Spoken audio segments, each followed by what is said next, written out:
So less than a day to go before the Oscars are here. I'm a big fan of the Oscars. Well, at least I used to be anyway. I remember there was a time in the 90s, late 90s, early 2000s even, when it used to be an annual thing for me. I used to love, waiting for the Oscars and seeing who the picks were and what movies were nominated and just the full show of it. But in later years, it's turned into a bit of a slop, bit of a mess. There's an article written here. Anonymous Oscars voter reveals huge flaw in Hollywood's biggest night. The Academy brought in new rules this year that meant voters had to confirm that they had watched all films in whichever categories they were voting in. However, with no actual evidence required, one voter's anonymous confession has revealed a major flaw to the system. In an email published by Deadline, the voter said, "I haven't seen even half of the nominated films, nor do I care to, because my time is far too valuable to spend watching movies I know I'd never vote for, much less be able to sit through. I found most of the films I did see to be mediocre, and nothing that I'd nominated made the final cut.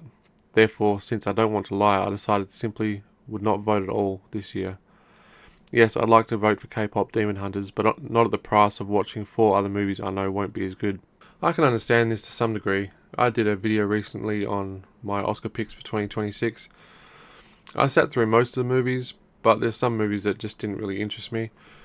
I'm just a casual YouTuber though. If you're putting a vote on the actual ballot of these films, you'd think that you would watch all these films, but obviously that's not the case. The people that vote on these films, they do it voluntarily. They're not actually getting paid to do it. But still, if you put your hand up to do that, you should at least sit through all the films. It's not the only rigging that's been going on in the Oscars. When you look at some of the films of the past, for example, Shakespeare in Love and Saving Private Ryan, there was a heavily marketed campaign by Harvey Weinstein. He really pushed that film, and Shakespeare in Love won over Saving Private Ryan. And the Oscar goes to Shakespeare in Love. And you can really see in Harrison Ford's face there, he's just like, Shakespeare in Love. Yeah, great. Okay. There's not a lot of enthusiasm in that. David Carpet, Donna Gelati, Harvey Weinstein, Edward Zwick.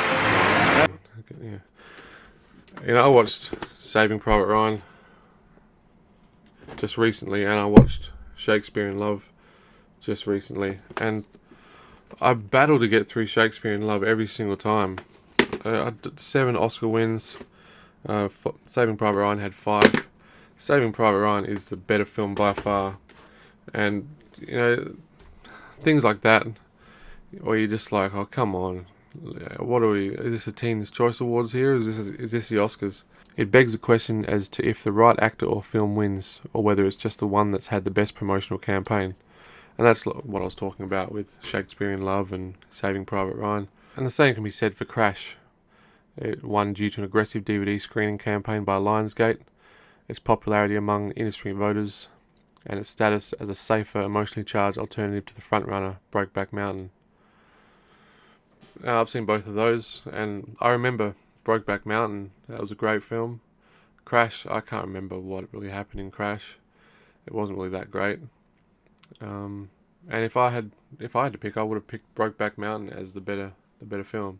The voter goes on to say, but really the Oscars have become pretty irrelevant. Anora, Coda, Everything Everywhere All at Once versus The Godfather, Lawrence of Arabia, Patton. Which 3 movies will people still be watching 5 years from now? And that's true. I go back regularly and watch Lawrence of Arabia, The Godfather, classic movies, but I haven't even seen Anora. I haven't seen Coda. I've seen Everything Everywhere All at Once, which was an okay film, but I'm not going to watch it again. And these are the Oscar winners of recent times. They really need to start lifting their game. If Hollywood, if they want to stay around, they really need to lift their game, because the movies that are coming out are very ordinary.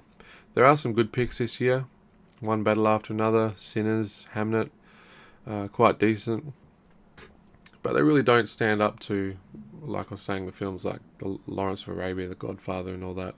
So let's hope in the future that these Oscar voters start taking this show a little bit seriously. And let's hope Hollywood starts taking themselves a little bit seriously and starts making some better films like Lawrence of Arabia and Godfather, rather than just these burnout films like Crash and Coda. Yeah. Anyway, that's all I got to say for today. I'll see you next time.